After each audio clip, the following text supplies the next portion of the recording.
Alhamdulillah wassalatu wassalamu ala Rasulillah wa ala alihi wa ashabihi wa man walah. Wa ashhadu an la ilaha illallah wahdahu la syarika lah. Wa ashhadu anna Muhammadan abduhu wa rasuluh. Allahumma salli wa sallim wa barik ala nabina Muhammad wa ala alihi wa sahbihi. Wa ba'd, kita melanjutkan kembali kajian kitab Ushul Sunnah karya Al-Imam Ahmad bin Hanbal rahimahullahu ta'ala.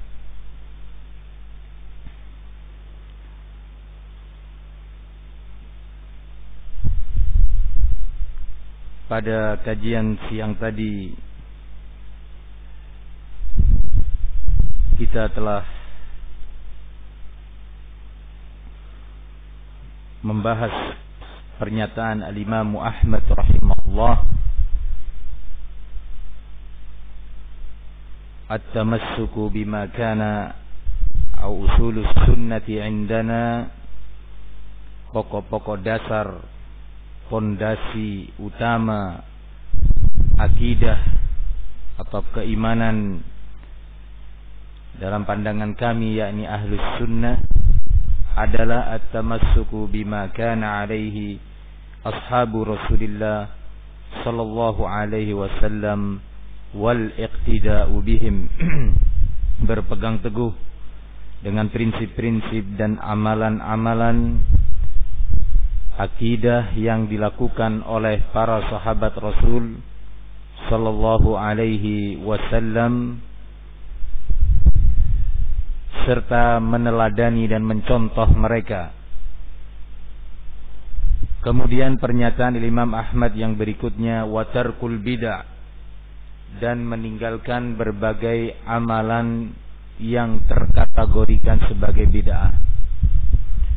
Pada kajian siang tadi kita telah mengetahui makna al-bid'ah yang disebutkan atau didefinisikan oleh Al-Imam Asy-Syatibi rahimahullah ta'ala.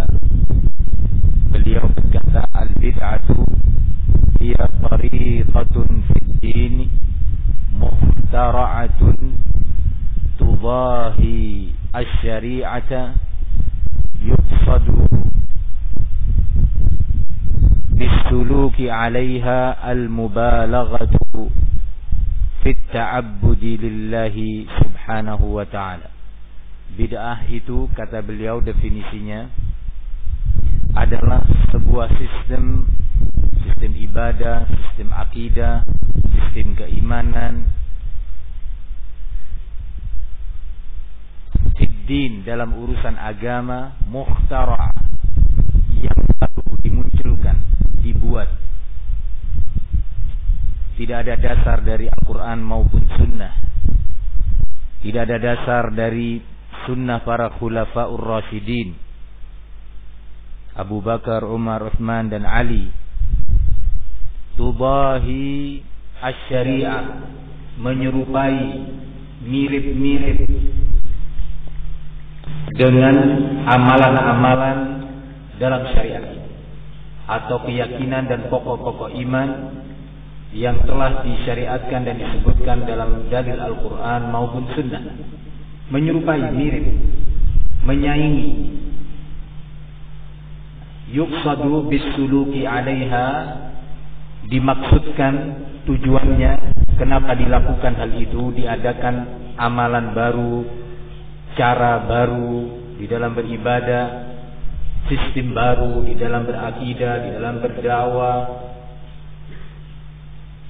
untuk lebih mendekatkan diri kepada Allah Subhanahu wa ta'ala, dengan tujuan si pelakunya, yang dimaksudkan oleh pelakunya, al-mubalaghah, untuk lebih lagi mendekatkan diri kepada Allah Subhanahu wa ta'ala. Perhatikan baik-baik definisi Al-Imam Asy-Syatibi. Imam Syatibi dalam kitabnya Al-I'tisam. Nah, sekali lagi sering saya ulang-ulang nama ulama tersebut yang karyanya agar kita semua menyadari bahwa apa yang kita sebutkan ini bukan hal baru. Apa yang kita sebutkan, dalil-dalil, definisi, pengertian, pembagian, penjelasan, datang dari para ulama terdahulu. Bukan dari kita, bukan dari ustaz.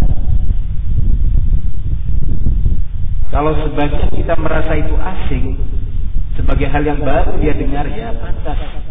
Karena memang kita mayoritasnya sejak kecil, ya, sejak masih TK, SD, SMP, SMA dan seterusnya sibuk dengan selain ilmu agama, sibuk dengan selain kitab-kitab para ulama.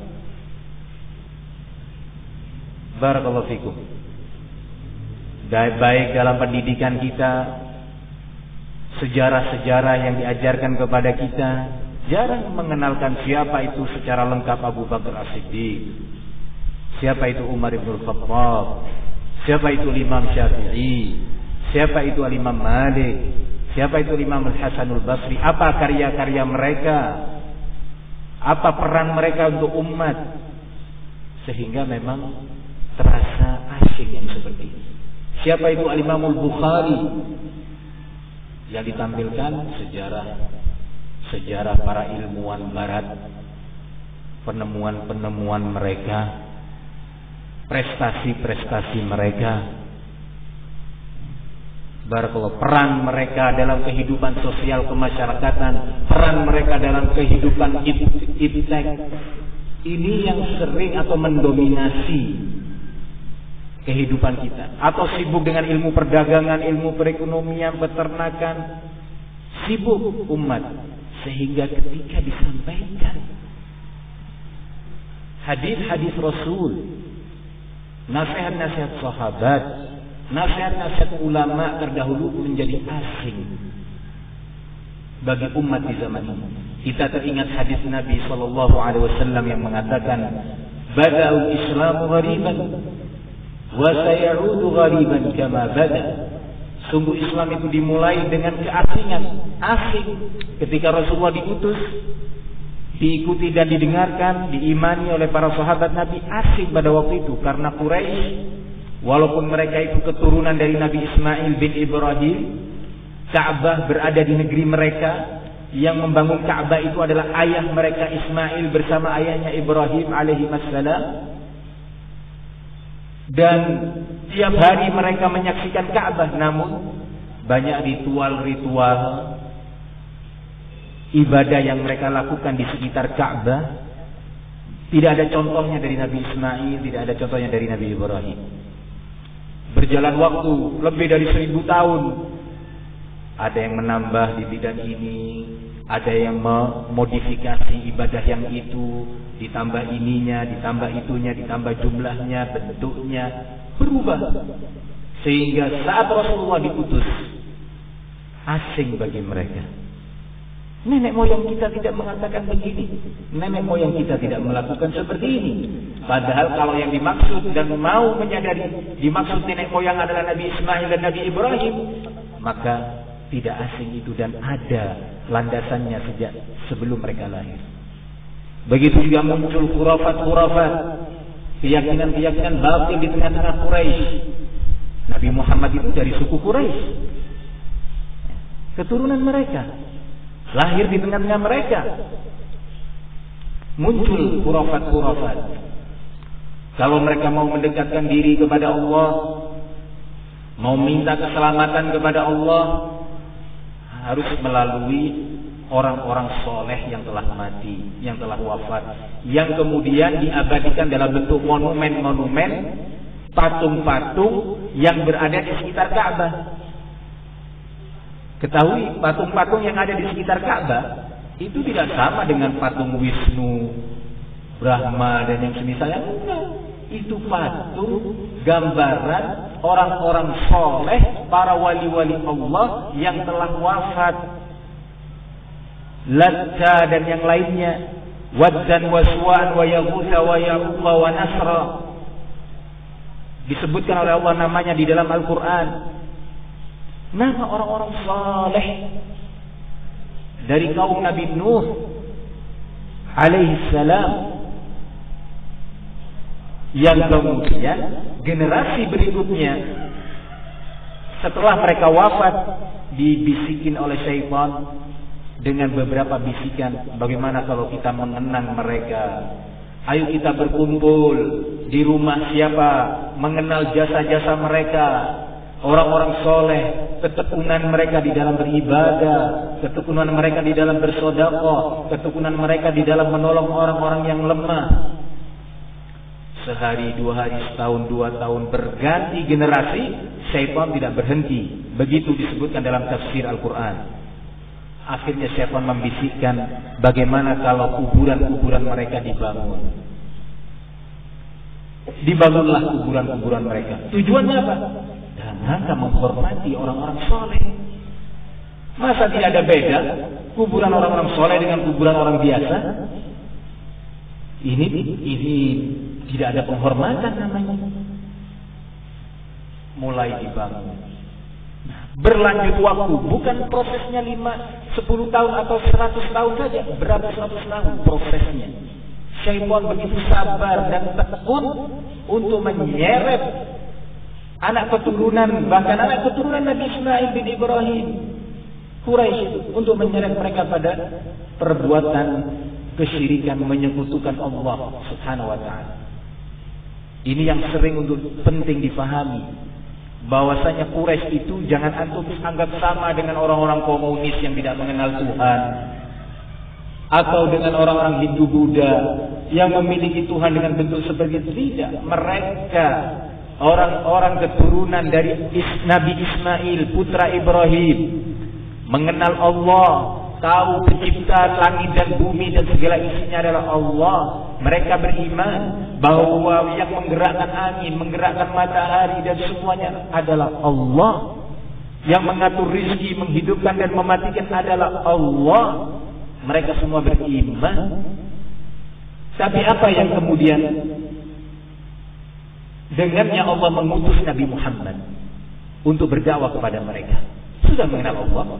Kalau ditanya siapa pencipta langit dan bumi? Allah. Siapa yang mengatur siang dan malam? Allah. Siapa yang menghidupkan dan mematikan? Allah. Kenapa kemudian Nabi diutus untuk berdakwah kepada mereka? Padahal ada Ka'bah di tengah-tengah mereka. Mereka juga tawaf di Ka'bah. Mereka melakukan tawaf. Salah satu ibadah di tengah-tengah Quraisy yang sangat mereka agungkan adalah tawaf.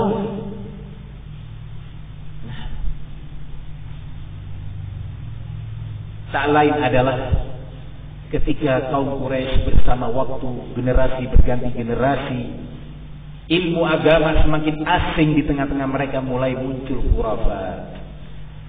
Bahwa kalau antum ingin berdoa kepada Allah, meminta keselamatan, kesembuhan, meminta keturunan, mintalah kepada Allah melalui wasilah-wasilah, penghubung-penghubung.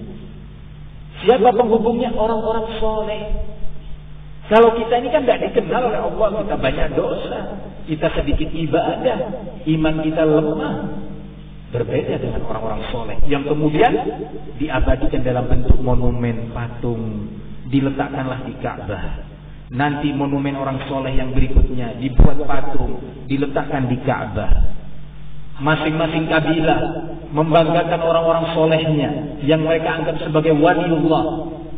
Dibuat patung, diletakkan lagi di Ka'bah. Hampir kurang lebih 360 patung berada di sekitar Ka'bah. Bukan berada di sekitar Candi Borobudur, di sekitar Ka'bah.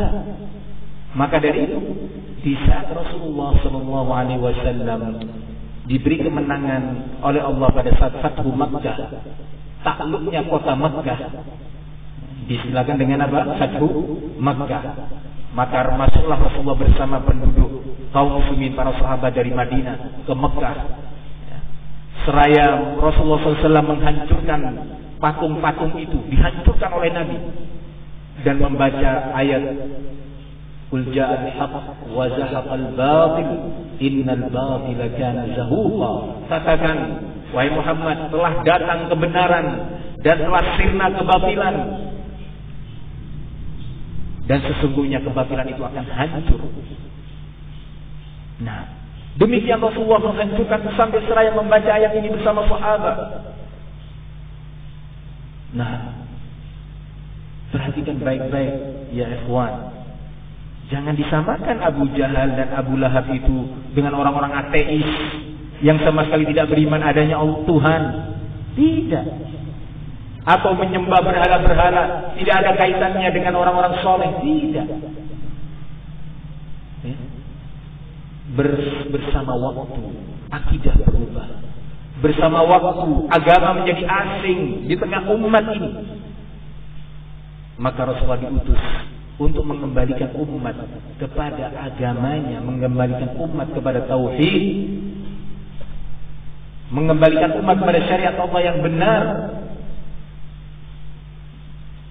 Maka barakallahu fikum, kata Nabi, Islam ini pun akan kembali asing di akhir zaman ini. Kembali asing. Para hadirin ikhwani fiddin rahimani wa rahimakumullah. Kembali kepada penjelasan Al-Imam Asy-Syatibi rahimahullah dalam kitabnya yang berjudul apa? Al-I'tisam.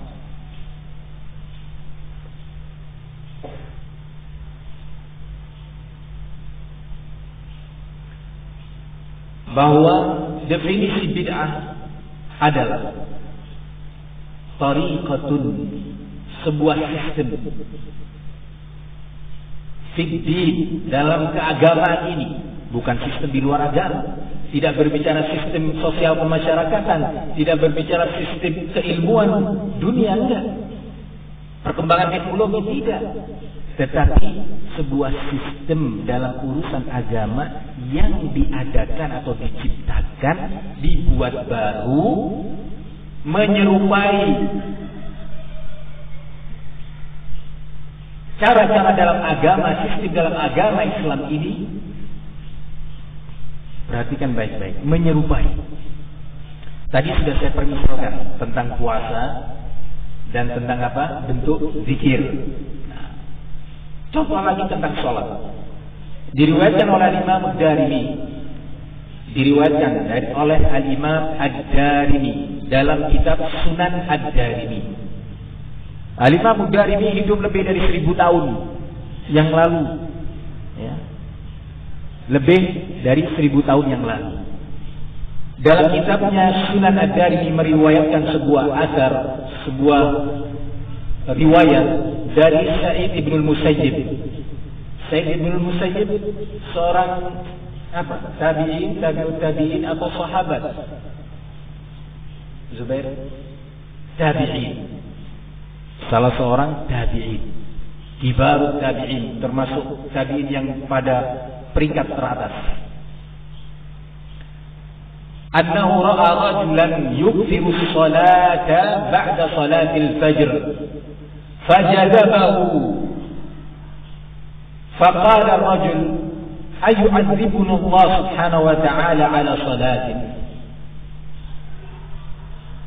ayu'adzibuni Allah ala salat qala la walakin yu'adzibuka Allah bimukhalafati sunnah. Sa'id bin Musayyib mendapati seorang rajin tekun melakukan sholat seusai sholat fajar, seusai sholat subuh. Selesai sholat subuh, selesai berzikir, sholat 2 rakaat. Assalamualaikum, assalamualaikum, sholat lagi 2 rakaat. Nah, assalamualaikum, assalamualaikum, sholat lagi, terus begitu.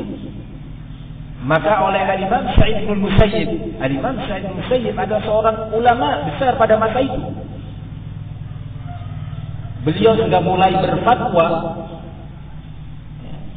memberikan fatwa di saat sebagian sahabat masih hidup. Karena tingkat keilmuannya, akhirnya diseret oleh Sa'id bin Musayyib. Ini orang tadi yang sholat. Jangan melakukan itu.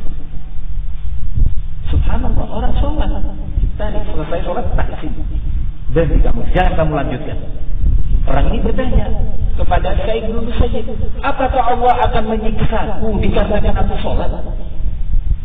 Apa mungkin Allah itu mengazabku, menyiksaku di akhirat nanti disebabkan sebuah sholat?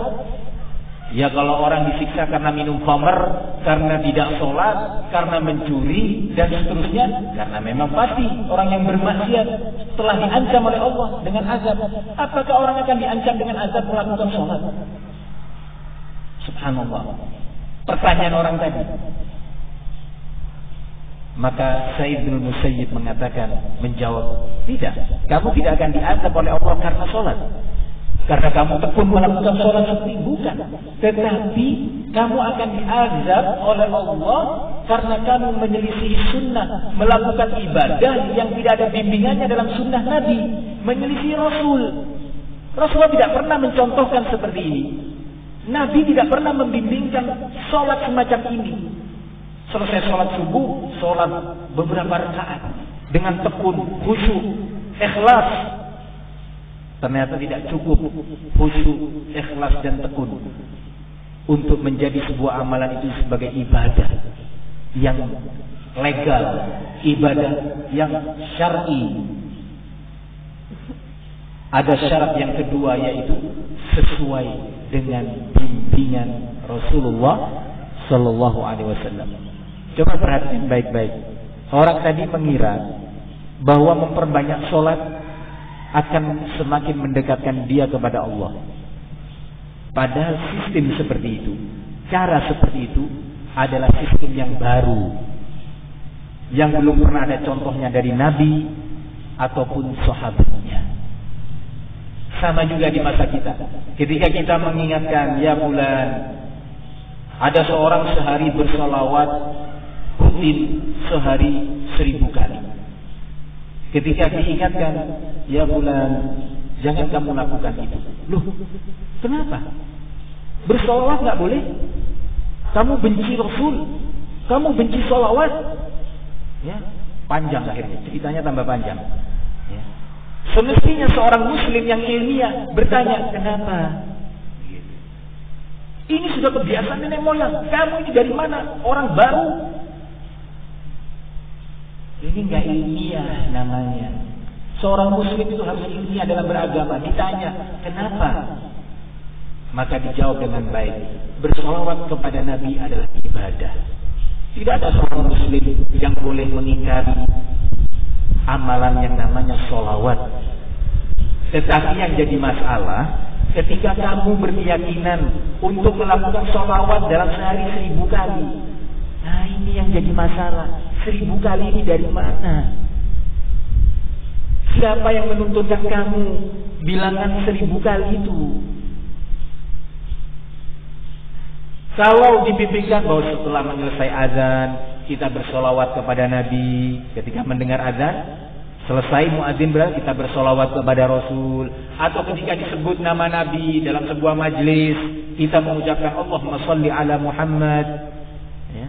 Atau ketika bertasyahud di akhir sholat kita bersolawat kepada Nabi, atau ketika kita hendak memulai doa kita bersolawat kepada Nabi. Yang seperti ini ada tuntunannya. Tetapi ketika Anda menambah bilangan tata cara tertentu atau waktu, misalkan saya mau bersolawat setiap sore hari, di hari Jumat 100 kali, maka yang perlu dipertanyakan, solawatnya bagus. Karena Nabi mengatakan, man shalla alayya wahidatan sallallahu biha alaihi asyra. Barang siapa yang bersolawat kepadaku 1 kali, Allah membalas solawat dia 10 kali lipat. Luar biasa. Tapi ketika Anda mengatakan bilangan 100 kali, ini yang pertama.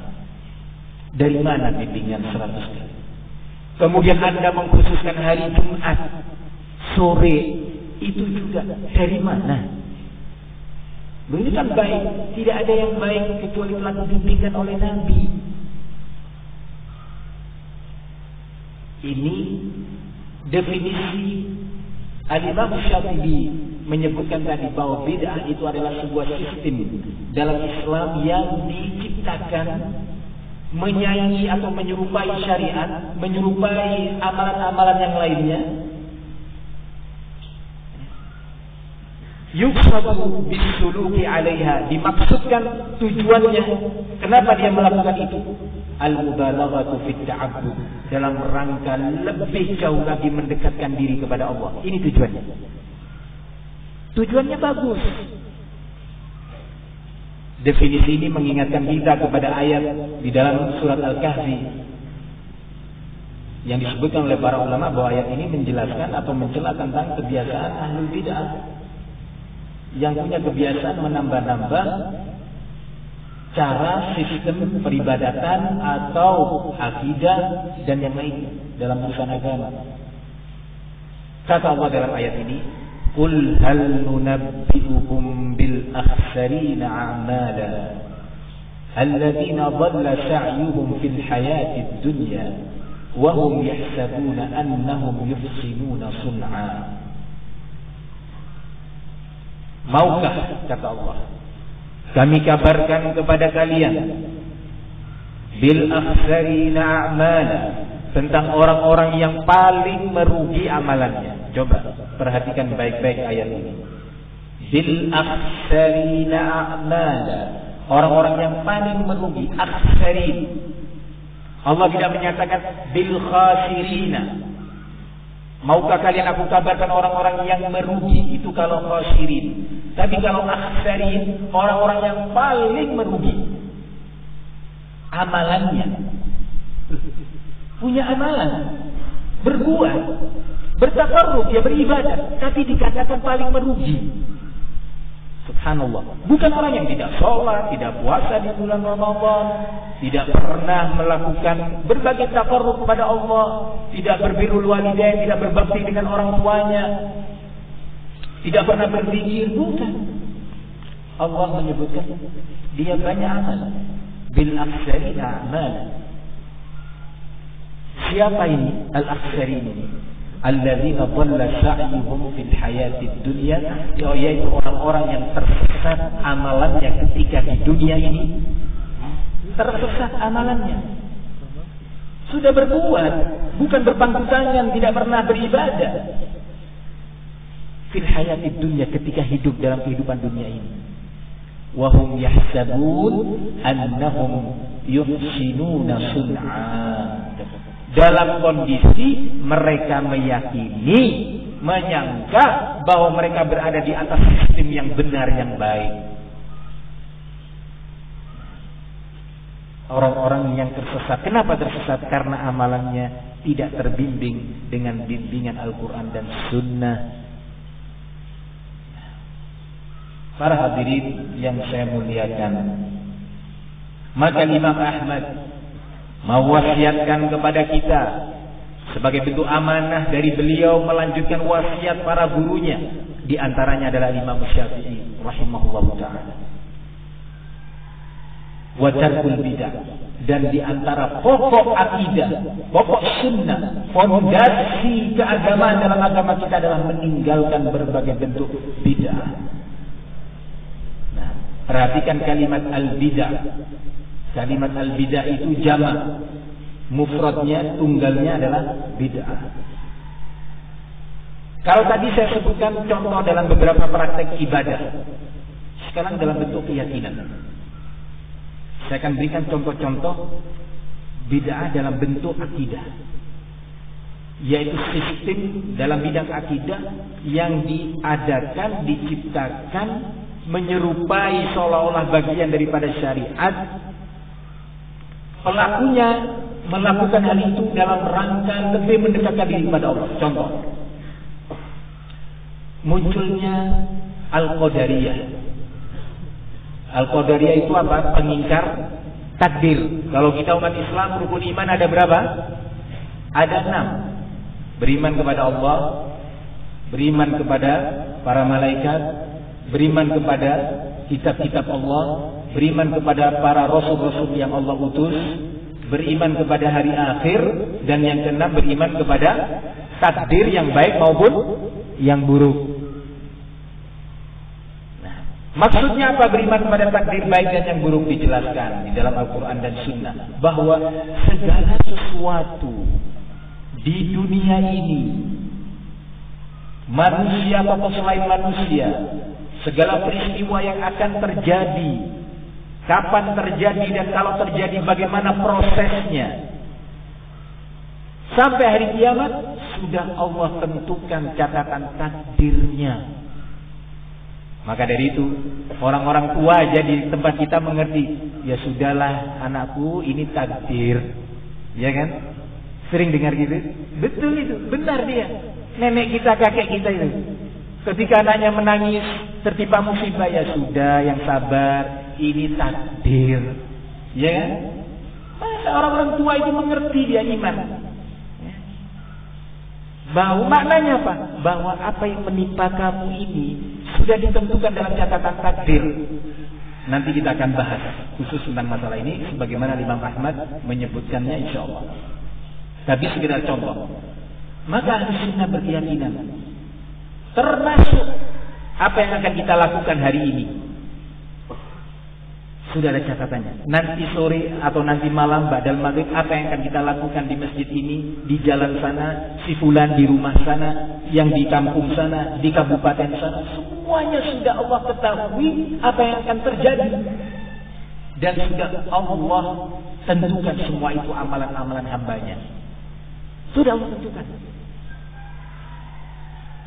Kaum Qadariyah merasa berat menerima ini secara akal. Mana mungkin Allah tahu itu semua kemudian Allah biarkan. Coba logika.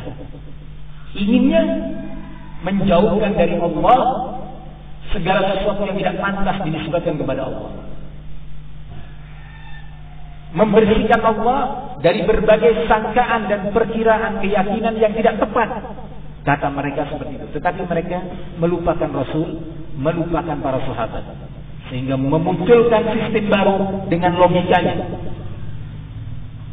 Sudah akhirnya mereka berkesimpulan bahwa Allah itu tidak tahu apa yang akan terjadi. Dan Allah tidak menciptakan amalan-amalan perbuatan hamba-hambanya ini terjadi begitu saja. Allah tidak tahu kecuali setelah terjadi. Allah tidak tahu apa yang akan dilakukan hambanya kecuali setelah terjadi. Karena kata Qadariyah, kalau Allah dikatakan mengetahui segala sesuatu sebelum terjadi, berarti Allah tidak punya hujjah di hari kiamat nanti. Kenapa kamu wahai Abu Jahal tidak mau beriman? Allah tidak punya hujjah di hari kiamat nanti. Kamu Fir'aun, kenapa menentang Allah? Kenapa menentang Rasul yang aku utus? Tidak punya hujjah. Karena Allah sudah tahu. Kenapa dibiarkan? Ini Qadariyah. Maunya lebih mendekatkan diri kepada Allah dengan membersihkan segala sesuatu yang tidak pantas dinisbatkan kepada Allah Subhanahu wa taala. Muncullah akidah yang namanya akidah ingkar takdir. Kemudian kelompoknya diberi nama Al-Qadariyah. Sistem baru dalam berakidah. Padahal Rasul tidak pernah mengajarkan demikian. Sebagaimana nanti kita akan jelaskan insyaallah, sabar kita ikuti perlahan. Qadariyah memunculkan sistem baru. Mirip dengan cara-cara syariat yang lainnya. Ingin membersihkan Allah dari segala sesuatu yang tidak pantas dinisbahkan kepadanya. Akhirnya membuat sistem baru. Tujuannya apa? Lebih mendekatkan diri kepada Allah Subhanahu wa taala. Ini bid'ah dalam bidang akidah. Contohnya lagi, kaum Al-Jahmiyah atau Al-Mu'tazilah. Mereka mengingkari untuk dikatakan bahwa Allah memiliki sifat-sifat. Kenapa kata mereka? Padahal Al-Quran menyebutkan bahwa Allah memiliki sifat-sifat. Nabi memberitakan bahwa Allah memiliki sifat-sifat Allah. Memiliki nama-nama yang kemudian dikenal oleh kaum muslimin dengan nama Al-Asma'ul Husna. Sebagaimana Allah sebutkan di dalam Al-Quran. Kaum Mu'tazilah, lebih-lebih lagi kaum Jahmiyah merasa, waduh, nggak pantas kalau dikatakan Allah memiliki sifat, berarti sama dengan makhluk. Makhluk punya sifat. Kalau Allah dikatakan punya sifat, berarti sama dengan makhluk.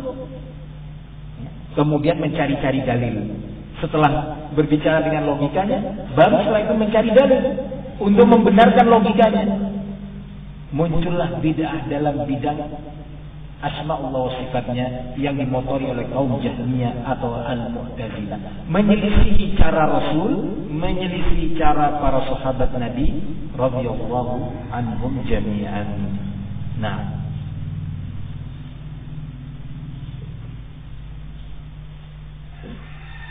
contoh dalam bidang dakwah, kita tahu bahwa dalam berdakwah kita harus mengutamakan dan mengedepankan apa? Tauhid. Bagaimana mengajarkan kepada umat tauhid, lebih memberikan tekanan-tekanan dalam bidang tauhid agar umat terselamatkan dari perbuatan kesyirikan. Seperti perbuatan kesyirikan, menggantungkan jimat di lehernya atau di tangannya supaya anaknya yang kecil, yang bayi ini tidak terkena sihir, diberi kalung khusus yang didapatkan dari seorang orang pintar lah atau seorang yang soleh kah, diistilahkan dalam masyarakat kita. Yang sebenarnya lebih tepatnya itu adalah dukun. Ya, datang ke dukun, ini saya minta kekuatan untuk bayi saya. Yang satu datang ke dukun minta jimat agar digantung di warung sate yang dia buka. Ada warung sate supaya lebih laris, lebih banyak minat pembelinya, digantungkanlah jimat-jimat yang dia dapat dari dukun-dukun. Ini adalah amalan kesyirikan. Ada pembahasan tentunya di kesempatan lain tentang masalah ini. Rasulullah melarang yang seperti ini. Maka kita wajib mengajak umat kembali kepada tauhid, meninggalkan perbuatan-perbuatan seperti itu. Ada yang ingin jodoh, mencari jodoh mana yang lebih tepat. Orang Sinjai ini jodohnya lebih tepat dari Sengkang atau dari Makassar. Ya. Untuk saya ditanya oleh dukun, kamu lahir tahun berapa, hari apa, tanggal berapa, dihitung. Oh, kamu lebih tepatnya istrinya dari Papua.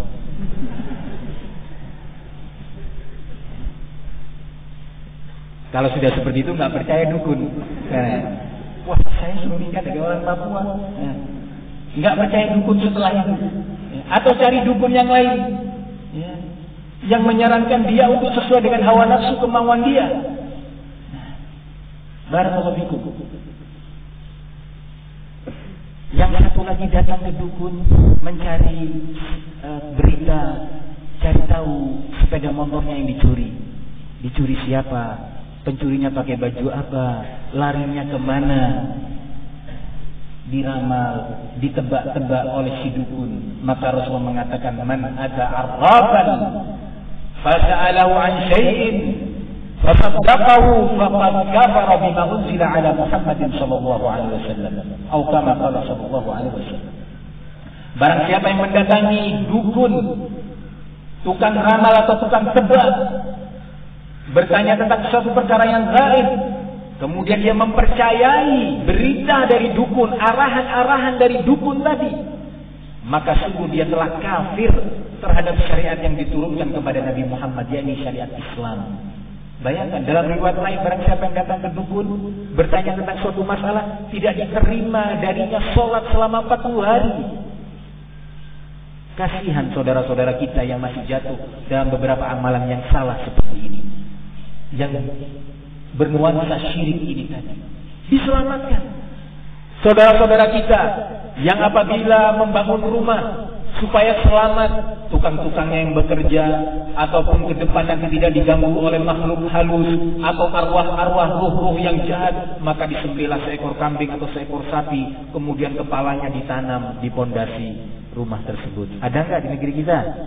Ada yang seperti ini. Subhanallah, yang seperti ini adalah menyelisih syariat, bertentangan dengan tauhid. Maka wajib untuk umat ini segera diselamatkan dari perbuatan itu. Karena kalau seorang mati, wafat dalam keadaan dia masih melakukan perbuatan-perbuatan syirik dan belum meminta ampun, belum bertaubat, belum menyadari kesalahannya, Allah tidak akan berikan ampunan bagi dia selama-lamanya. Mesti dan harus diazab di dalam neraka. Beda dengan seorang pelaku maksiat, walaupun kemaksiatan itu Allah sangat benci. seorang peminum khamr, tapi dia muslim, tidak pernah melakukan kesyirikan, tidak pernah percaya dukun-dukun, tukang sihir, tukang ramal, tidak pernah dia melakukan seperti itu. Sholat dia juga sholat, tapi dia masih melakukan beberapa kemaksiatan. Kalau dia meninggal, kalau dia wafat belum meminta ampun, ada satu dari dua kemungkinan. Kemungkinan pertama, Allah ampuni jika Allah kehendaki. Allah ampuni di akhirat nanti. Allah selamatkan dia dari siksa azab an-nar, atau Allah azab sesuai dengan dosanya, sesuai dengan kadar kemaksiatan yang dia lakukan. Kalau kesyirikan, tidak Allah ampuni, selama-lamanya dia dalam an-nar. Maka saudara kita ini mesti kita ajak dia untuk selamat dari kesyirikan, bertauhid kepada Allah Subhanahu wa taala. Sekarang apalagi di zaman ini, kesyirikan itu luar biasa. Dengan adanya berbagai media, tersebar luas. Kalau dulu perdukunan mungkin di zaman kakek nenek kita, dukun itu gambarannya orangnya seram, rumahnya di pinggiran kota, pinggiran kampung, ya. Kemudian kukunya panjang, rambutnya panjang, ya. Itu dukun-dukun zaman dulu. Kalau dukun zaman sekarang pakai jas, pakai dasi, ya. Tampil di televisi lagi. Bahkan sekarang melalui SMS. Barang siapa yang ingin tahu nasibnya atau jodohnya, ya, kirim ke SMS ini dengan mahar sekian. Ada enggak? Ada. Di internet lagi. Punya web. Dukun-dukun punya web sekarang. Website khusus perdukunan. Yang ingin masa depannya bagus, yang ingin jodohnya bagus, yang ingin pekerjaannya lancar, ada dukun-dukunnya. Sekarang luar biasa. Maka dari itu ulama mengatakan, sebagaimana dalil-dalil Al-Quran dan Sunnah, bahwa dakwah yang paling harus dikedepankan adalah tentang tauhid, mengajak umat untuk benar-benar beribadah hanya kepada Allah, berdoa dan memohon hanya kepada Allah, meninggalkan kesyirikan, peribadatan kepada selain Allah, kepada jin, kepada arwah-arwah, kepada jimat-jimat, dukun-dukun dan yang lainnya. Karena dosa syirik adalah dosa terbesar, yang kalau orang meninggal belum minta ampun, tidak akan Allah ampuni. Seluruh amalan dia, sholat dia, puasa dia, zikir dia, tertolak, tidak diterima, terputus karena perbuatan syirik.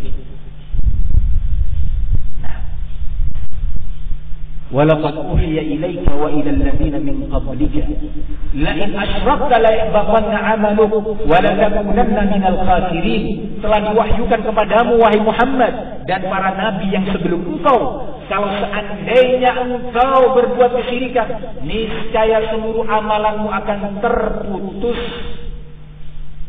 tertolak. Zikirnya, tahajudnya, sholat duhanya, sedekahnya, dakwahnya, berbakti kepada orang tuanya, menolong orang-orang miskin, semuanya ibadah tertolak, tidak diterima oleh Allah dengan dalil ayat ini. Dan pasti engkau akan menjadi orang-orang yang rugi. Para hadirin yang saya muliakan, oleh karena itu ulama sejak zaman dahulu, sejak masa Rasul sampai tabi'in, para imam-imam kita, selalu mereka mengingatkan bahwa dakwah yang paling utama harus diingatkan umat darinya adalah tauhid dan melarang mereka dari kesyirikan. Sekarang muncul thariqah fiddin mukhtara'ah, sistem baru dalam berdakwah yang diciptakan dengan tujuan membela agama, lebih mendekatkan diri kepada Allah dengan amalan dakwah. Kata mereka, sebagiannya mengatakan, dakwah kalau kamu bicara tentang syirik-syirik, nanti umat nggak mau menerima, nanti terjadi perpecahan. Kalau kamu bicara dukun itu syirik, datang ke kubur itu meminta-minta ke kubur, syirik dan yang lainnya, jangan itu dulu.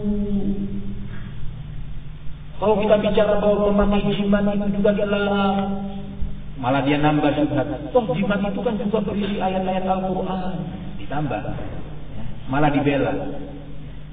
Jangan bicara itu, jangan. Ayo kita bicara tentang sholat. Yang penting sholat kita ke masjid. Maka kita tanyakan, cara berdakwah kamu seperti ini, siapa yang mencontohkannya? Loh, kamu menentang dakwah ya? Enggak boleh orang berdakwah. Loh, bukan enggak boleh berdakwah.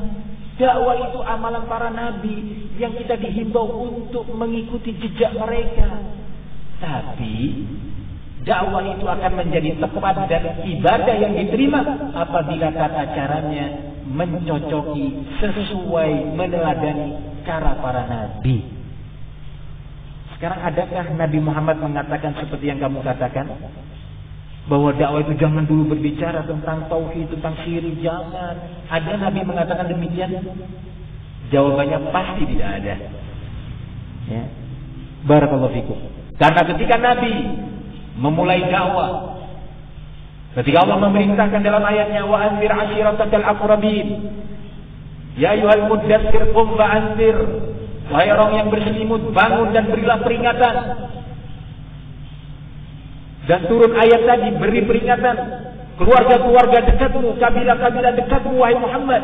Maka Nabi di suatu hari naik ke sebuah bukit, seraya menjerit memanggil, wahai Quraisy, ya ma'syara Quraisy, qulu la ilaha illallah wa atruku ma qala aba'ukum tuflihu.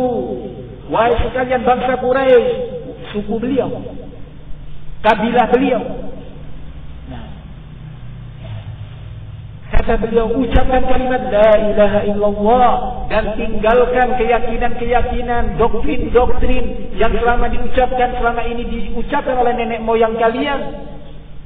Yaitu kebiasaan yang tadi saya sebutkan. Kalau mau tawaf ke Ka'bah, datang dulu ke Lata. Lata, aku mau beribadah kepada Allah. Lata ini patungnya seorang soleh yang dikenal dengan sebutan Lata. Yang satu lagi mau berangkat berdagang, datang ke patung Nasra. Wahai Nasra, aku bernadar, ini aku ada punya seekor onta, aku nadarkan untuk kamu. Nanti diserahkan kepada juru kunci Ka'bah. Ada juru kuncinya. Ini onta, seekor onta pejantan dari saya. Apa keinginannya, ditanya oleh juru kunci. Saya ingin mendapatkan keselamatan dalam perjalanan perdagangan saya menuju ke negeri Syam, ya, ataupun negeri India pada waktu itu. Ini supaya saya selamat dan mendapatkan hasil yang baik. Saya memberikan seekor onta sebagai bentuk nazar saya. Nanti juru kuncinya mendoakan, ya ini itu, macam-macam. Oleh Nabi dilarang yang seperti ini. Oleh Nabi dilarang perbuatan seperti itu. Nah, wahai Quraisy, tinggalkan yang seperti ini. Maka Quraisy tidak mau, marah. Yang dahulunya Nabi Muhammad dikenal oleh mereka sebagai orang yang jujur, serta merta sejak itu berubah dan dikatakan sebagai pendusta. Ya. Begitu ya.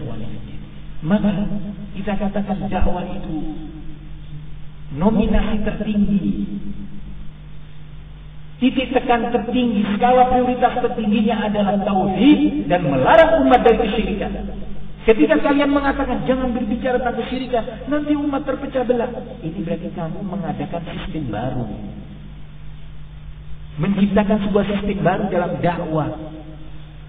Dan ini diistilahkan dalam istilah syariat apa? Bid'ah. Begitu juga pihak lain yang katanya ingin berjuang membela Islam, membela kaum muslimin, menegakkan syariat Islam, mendirikan negara Islam, kemudian menempuh cara-cara selain yang dibimbingkan oleh Nabi. Sebagiannya membeli senjata, merakit bom, kemudian melakukan peledakan-peledakan, pembunuhan-pembunuhan. Siapa yang mengajarkan kepada kalian seperti ini? Ini caranya siapa? Rasulullah tidak pernah mengajarkan seperti ini, membunuh kaum muslimin, memerangi pemerintah-pemerintah muslimin. Rasulullah tidak pernah mengajarkan seperti ini, mengajarkan pemberontakan kepada pemerintah. Sama sekali tidak pernah diajarkan oleh Nabi. Ini dalam rangka membela Islam. Kamu berarti anti-Islam kamu. Kamu antek-antek Amerika berarti. Subhanallah. Saya bertanya, cara yang kamu lakukan ini apa dalilnya? Supaya ilmiah. Jangan marah-marah. Malah dituduh antek Amerika. Oh, ini orang bayaran pemerintah ini. Dapat gaji berapa kamu? Subhanallah. Cara-cara seperti itu melakukan teror terhadap umat Islam, terhadap pemerintah muslimin adalah cara yang bid'ah, yang tidak pernah dituntunkan oleh Nabi, para sahabatnya. Ini kan jihad fisabilillah. Jihad itu berlaku untuk orang-orang kafir dengan persyaratan-persyaratannya, tidak boleh diterapkan secara sembrono atau sembarangan. Satu pihak lagi membuat sistem baru. Kita harus mendirikan negara Islam. Negara kita ini, negeri kita harus menerapkan syariat Islam. Betul nggak? Harus menerapkan syariat Islam. Betul. Semua pihak harus menerapkan syariat Islam. Pribadi, rumah tangga, masyarakat, RT, RW, kelurahan, negara, semuanya, kerajaan. Allah perintahkan untuk menerapkan syariat Islam. Yang satu ini tadi, yang terakhir ini mengatakan nggak benar kalau dengan cara-cara mengebom teror itu salah. Ya dengan dakwah. Kalau dakwah gitu ketinggalan zaman, sampai kapan kita? Lalu gimana? Kita ikut dalam arena politik. Kita bentuk partai politik. Ya. Kita berpolitik, berjihad melalui jalur politik. Siapa yang mengajarkan kepada kamu seperti ini?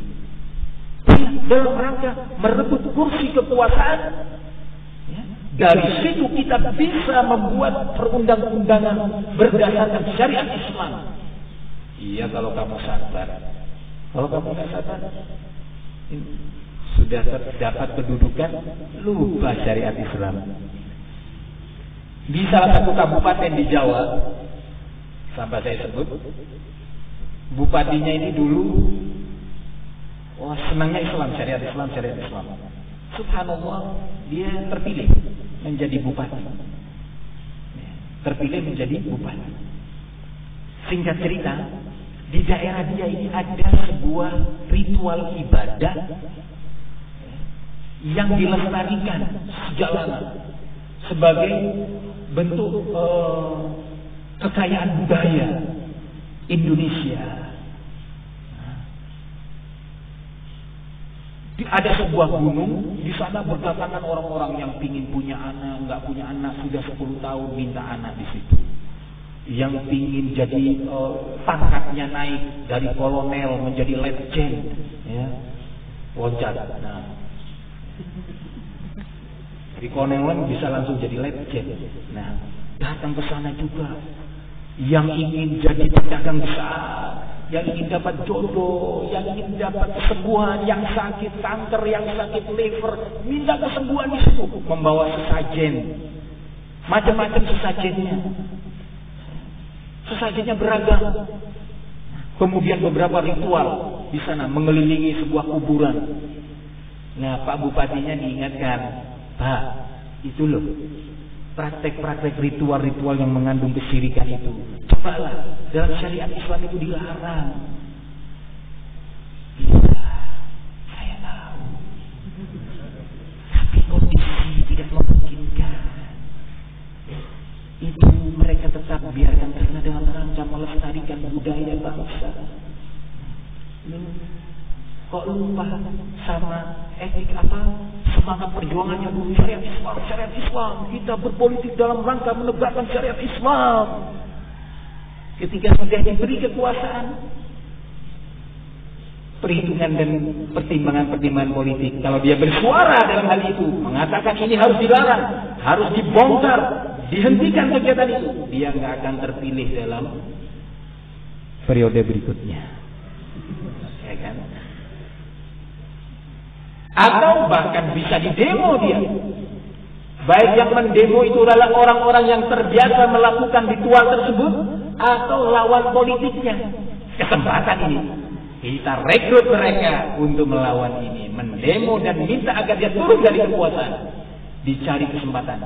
Jangan-jangan dia pernah korupsi. Ayo kita bongkar ini. Ayo. Nah, dulu dia pernah menjadi pimpinan proyek ini. Kita lihat di audit. Ketahuan korupsi, berarti mulai KPK dan yang lainnya penjara. Begitulah politik, dia ketakutan. Maka cara berdakwah seperti ini bukan bimbingan Rasul, bukan bagian daripada sunnah. bukan bagian dari apa yang Allah katakan, laqad kana lakum fi rasulillahi uswatun hasanah. Sungguh telah ada teladan yang baik bagi kalian wahai kaum mukminin pada diri Rasul. Teladan yang baik dalam urusan rumah tangga, teladan yang baik dalam akhlaknya, teladan yang baik dalam ibadahnya, teladan yang baik dalam akidahnya, teladan yang baik dalam cara berdakwah. Rasulullah SAW bagi para juru dakwah yang ingin dakwahnya diterima oleh Allah, maka ikutilah bimbingan Nabi. Oh iya, nanti orang tidak mau menerima. Bukan kamu saja yang ditolak dakwahnya. Para nabi sebelum kamu ditolak. Nabi Muhammad dilempari, Nabi Muhammad mau dibunuh, dikatakan tukang sihir, dikatakan pendusta, dikatakan penyair, dan yang lainnya. Nabi Nuh alaihissalam sampai terusir dari kampungnya. Nabi Lut, istri dan anaknya tidak mau menerima dakwah beliau.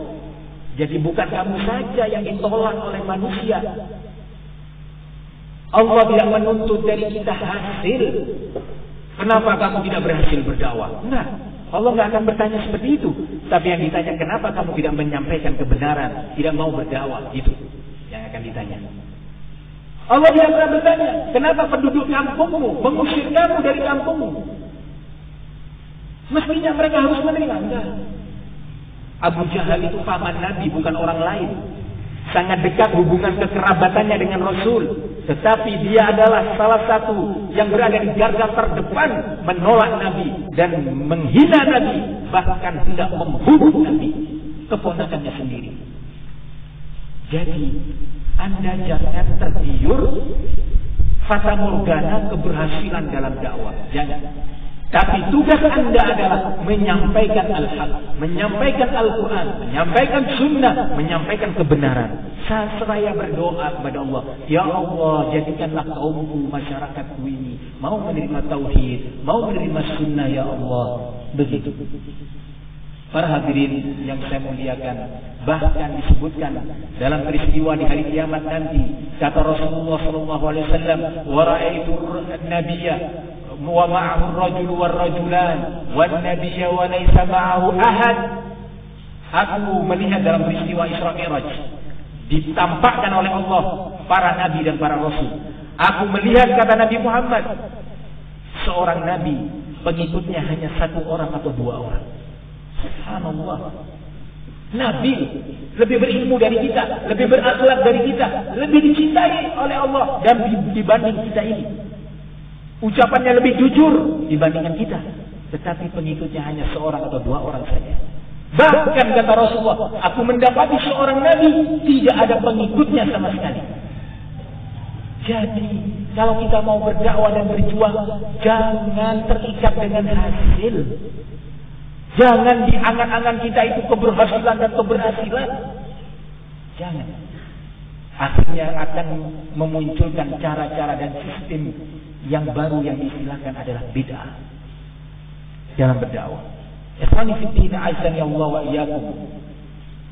Kaum Khawarij ini saya beri contoh makna bid'ah yang dijelaskan oleh Imam Syafi'i. Khawarij, awal munculnya Khawarij atau perintis utama kelompok Khawarij siapa? Seorang pria bernama atau yang dikenal dengan Dzul Khuwaisirah. Nah, dikenal dengan julukan Dzul Khuwaisirah.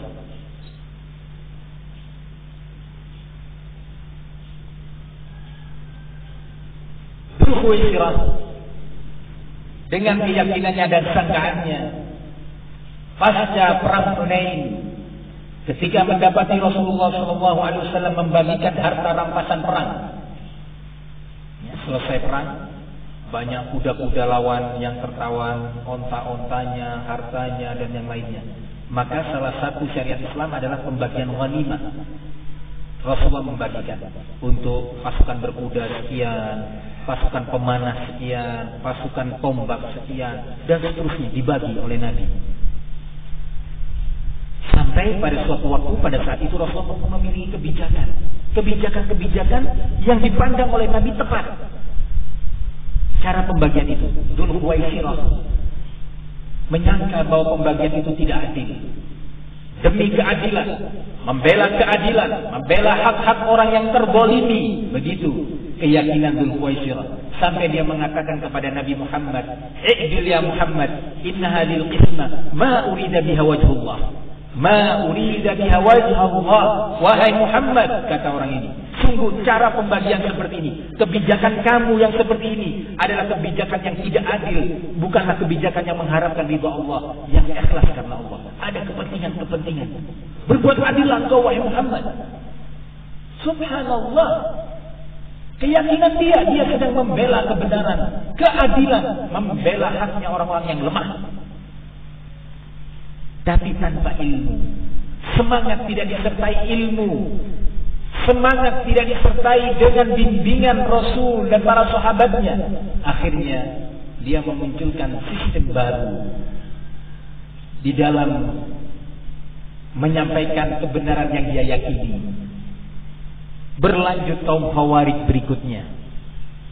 Dia menyangka bahwa upaya perdamaian yang dilakukan oleh Sayyidina Ali dan Muawiyah radhiyallahu anhuma adalah cara yang salah dan bentuk berhukum kepada selain hukum Allah, berhukum kepada manusia. Pada saat itu Sayyidina Ali mengirim utusannya, duta, untuk melakukan proses perdamaian. Di saat terjadi perang Siffin, Muawiyah juga mengirim utusannya sebagai duta untuk melakukan perundingan sampai pada kata sepakat. Menurut Khawarij, kenapa kita masih melakukan seperti ini, memutus manusia? Berarti kita berhukum kepada kebijakan manusia. Coba akalnya yang pendek. Akhirnya mereka mengkafirkan Sayyidina Ali, mengkafirkan Muawiyah dan seluruh sahabat pada waktu itu. Nah, dan siap mengangkat senjata memberontak, memakai ayat Al-Quran, inil hukmu illa lillah, tiada hukum kecuali milik Allah. Wa man lam yahkum bima anzalallah fa ulaika humul kafirun. Barang siapa yang berhukum selain kepada hukum yang Allah turunkan, mereka adalah orang-orang kafir. Berdasarkan dengan ayat Al-Quran, berdasarkan pemahaman mereka, tidak bertanya kepada para sahabat sebagai ulama yang ada pada waktu itu. Akhirnya menciptakan sistem baru, sebuah bid'ah di dalam amar ma'ruf nahi mungkar dengan cara pemberontakan. Bid'ah dalam amar ma'ruf nahi mungkar dalam bentuk mencela pemerintah, membongkar aib pemerintah di hadapan halayak ramai, dan terjadilah pertumpahan darah di tengah-tengah kaum muslimin. Para hadirin yang saya muliakan, begitulah bid'ah muncul. Dimulai di masa Utsman bin Affan. Ini bermulanya munculnya bid'ah Khawarij. Dalam hal apa? Amar ma'ruf nahi mungkar. Amar ma'ruf nahi mungkar itu adalah ibadah, amalan soleh.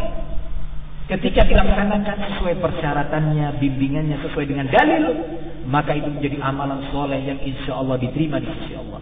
Tetapi ketika amar ma'ruf nahi mungkar tidak dijalankan di atas contoh Nabi, sunnah Nabi, sunnah para ulama rasyidin dan para sahabatnya, maka itu menjadi sebuah bid'ah dan akan menimbulkan efek negatif, perpecahan dan berbagai kesesatan. Contohnya, ketika di masa Khalifah Utsman bin Affan. Khalifah Utsman bin Affan menantu Rasulullah SAW, Dzun-Nurain, dijuluki seorang yang memiliki dua cahaya. Maksudnya apa? Beliau itu dinikahkan dengan dua putri Nabi. Putri yang pertama wafat, dinikahkan kepada putri yang berikutnya. Ya, dua putri Nabi, Ummu Kulthum dan Ruqayyah. Sampai ketika wafat dua putri tersebut, Rasul mengatakan, "Lau kanat li ghairuhuma lazawwajtuka iyyaha." Wahai Utsman, kalau seandainya aku masih punya putri lagi, ya, niscaya aku akan nikahkan kamu untuk yang kesekian kalinya. Bayangkan, ya, dilamar oleh Rasul untuk menikahi putrinya, mau dinikahkan oleh Nabi. Berarti ini pilihan Rasul, pilihan Nabi, orang pilihan menjadi khalifah yang ketiga.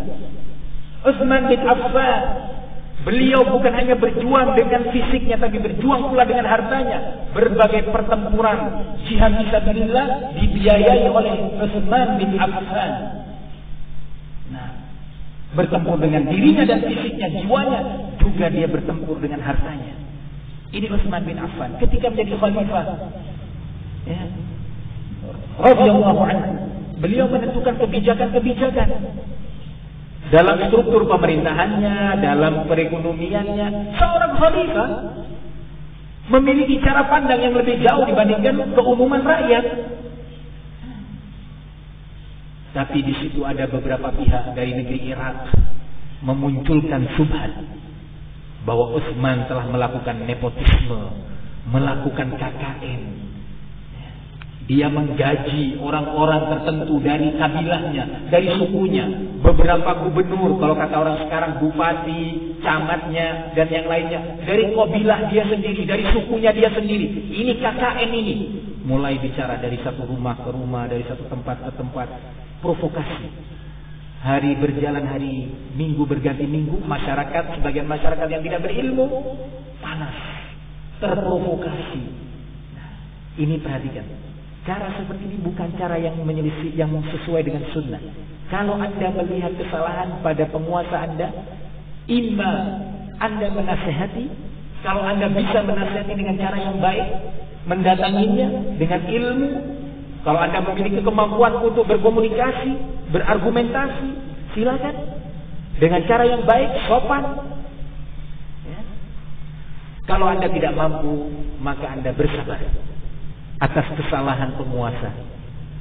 Begitu bimbingan Islam, sebagaimana nanti kita akan bahas. Ternyata orang-orang ini nggak sabar.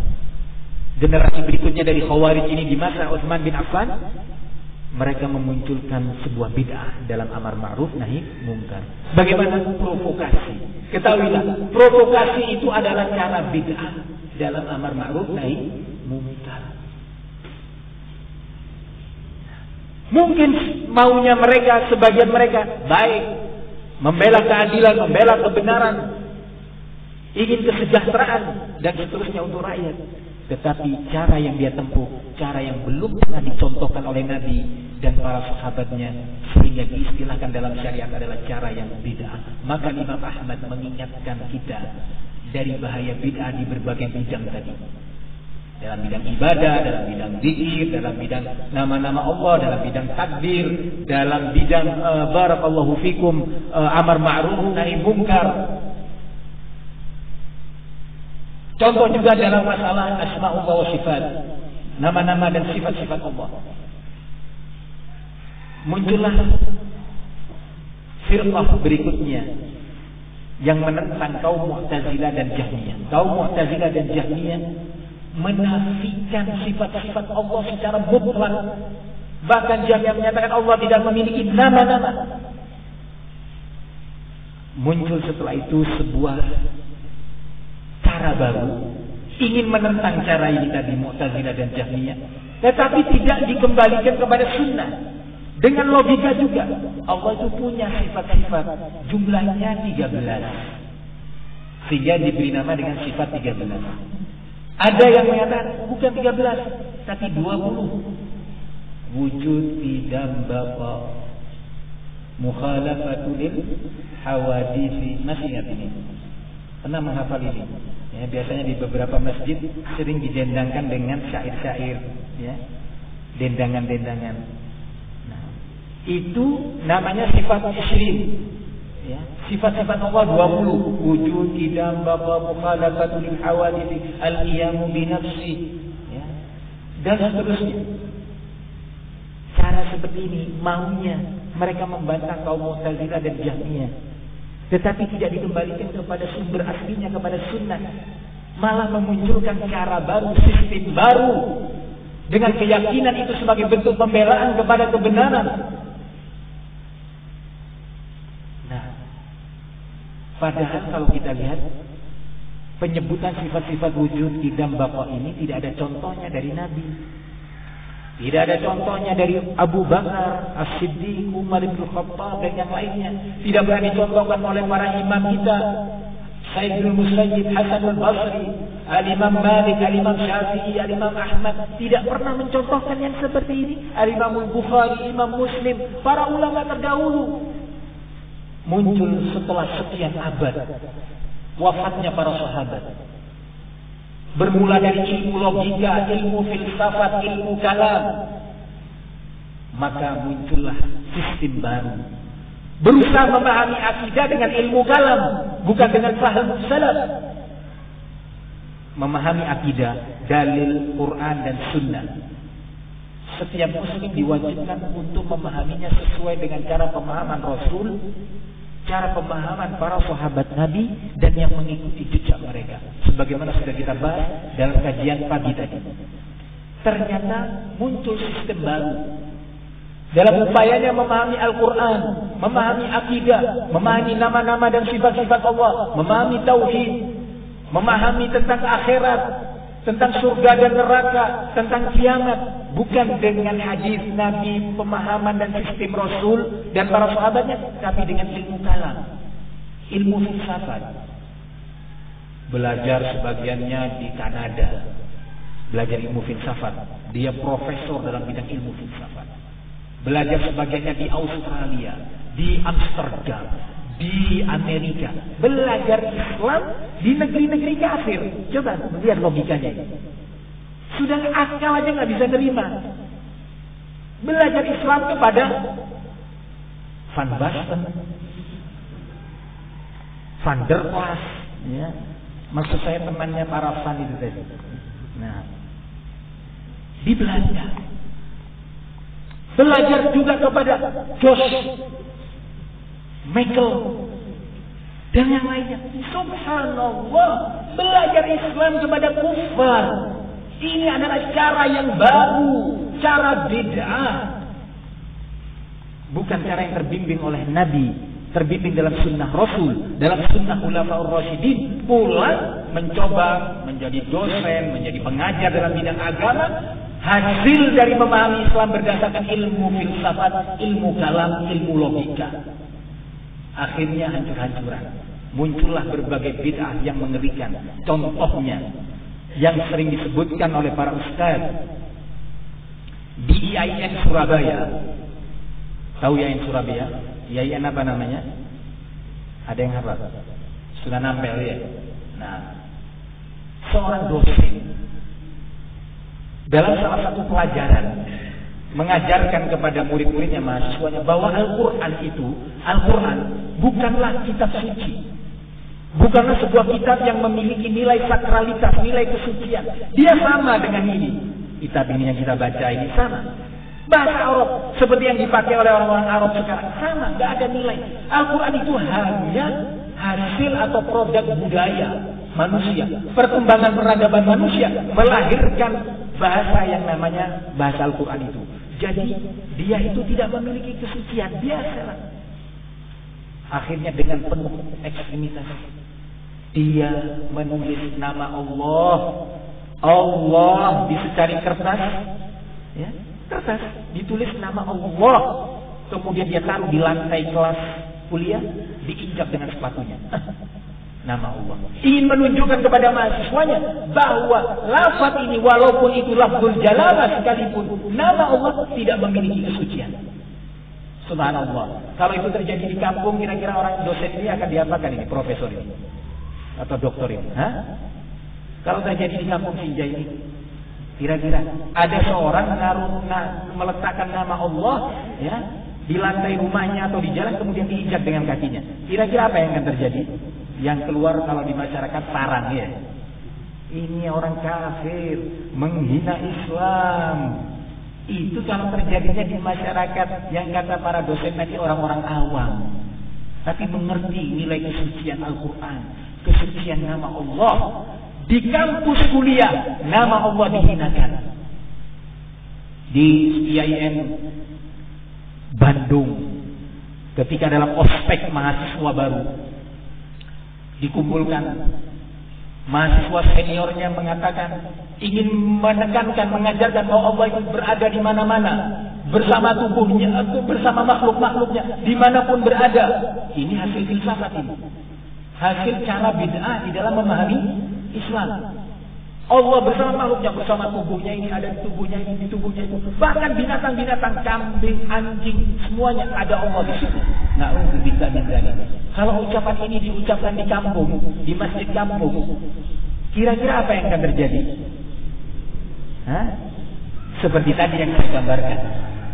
Tapi karena diucapkannya adalah di kampus yang mendasarkan ilmu-ilmunya berdasarkan ilmu filsafat, ilmu kalam, sumbernya dari kaum kufar di negeri-negeri kafir di Eropa Barat sana, ini menjadi sebuah kebanggaan. Sampai mahasiswa senior itu mengatakan, semestinya mengatakan Allahu Akbar, dia mengatakan anjinghu akbar. Na'udzubillah min dzalik. Ketika rektornya diingatkan, bagaimana itu mahasiswa Anda mengatakan seperti itu? Ya, kita jangan terlalu terbelakang, jangan terlalu jumud, ya, jangan terlalu kaku. Itu kan hasil karya pemikiran dan yang semisal. Subhanallah, kalau Umar bin Khattab mendengar orang seperti ini, disembelih itu orang. Mahasiswanya, dosen-dosennya disembelih oleh Umar bin Khattab. Ya. Menghinakan Allah Subhanahu wa ta'ala. Kalau di Denmark pernah ada karikatur Nabi, ya kan? Di gambar karikatur Rasul Nabi Muhammad diletakkan bom di atas kepala sorbannya.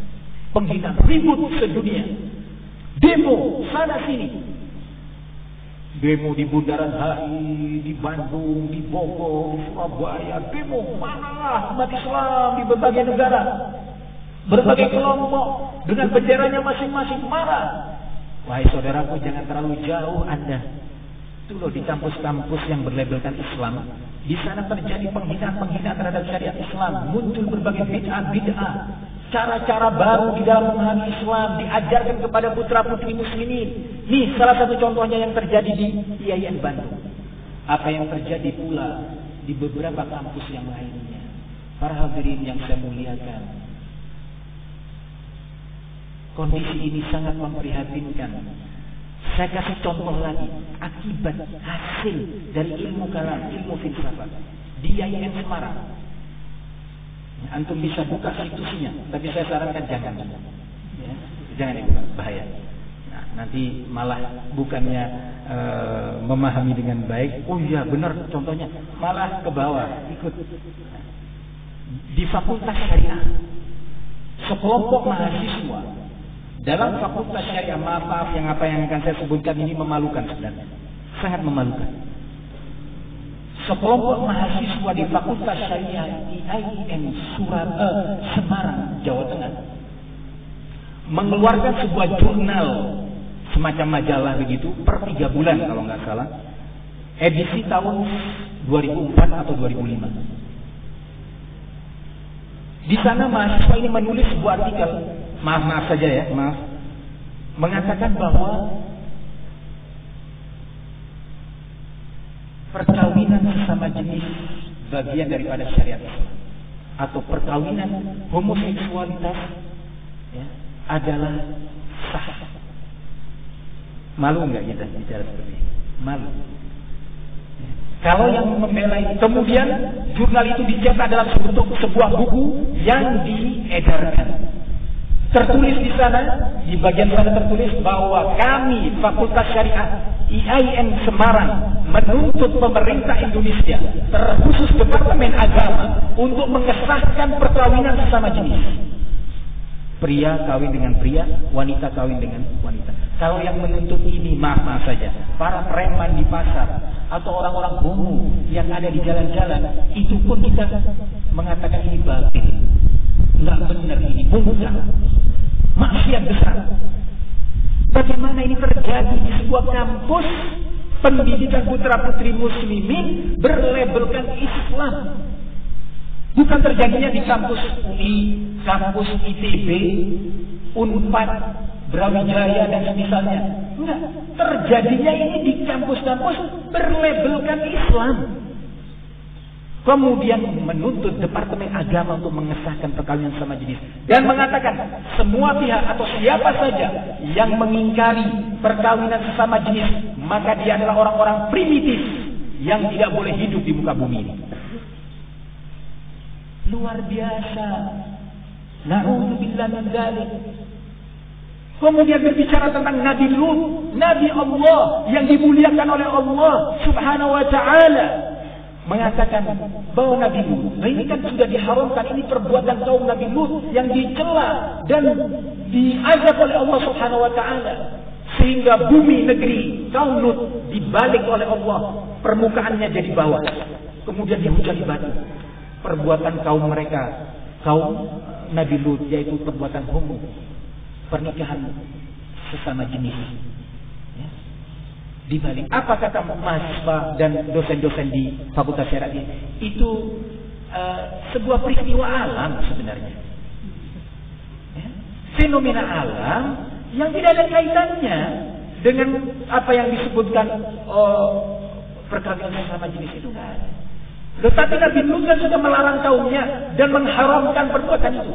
Nabi Lut itu mengharamkan perbuatan perkawinan sesama jenis karena dia tersinggung, marah ketika menawarkan dua putrinya. Ya.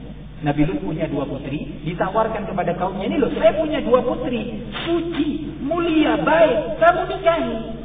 Ya. Mereka malah memilih untuk sesama jenis, nggak mau kepada wanita. Jadi Nabi Lut itu tersinggung, marah. Subhanallah, ini penghinaan kepada Nabi, penghinaan kepada Al-Quran, penghinaan kepada syariat Islam terjadi di kampus-kampus. Mungkin sekarang mahasiswa itu ada yang sudah lulus, bergelar dengan gelar-gelar sarjana keislaman. Mungkin sebagiannya sudah jadi guru agama, mungkin sebagiannya jadi penghulu, atau apa, saya tidak tahu lagi. Ya. Apa sebabnya? Karena mempelajari Islam dengan sistem baru, sistem yang diada-adakan, yang belum pernah dicontohkan oleh Nabi, belum pernah dicontohkan oleh para sahabat, manusia-manusia mulia, sehingga muncullah cara yang disilakan dengan cara yang beda.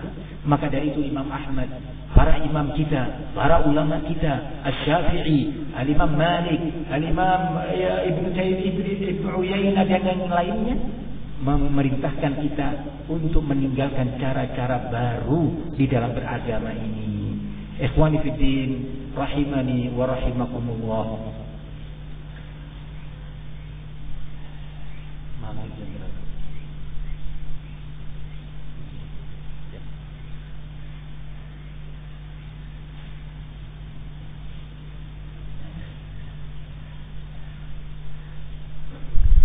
InsyaAllah kajian kita akan kita lanjutkan dalam sesi yang berikutnya. Bismillah ta'ala. Untuk hari ini kita cukupkan sampai di sini. Sekali lagi saya ingatkan, jika ada pertanyaan segera ditulis, dikumpulkan kepada panitia. Nah, segera ditulis dan dikumpulkan kepada panitia. Wassallallahu wasallam wa barak ala nabiyyina Muhammad wa ala alihi wa sahbihi wasallam. Walhamdulillahi rabbil alamin.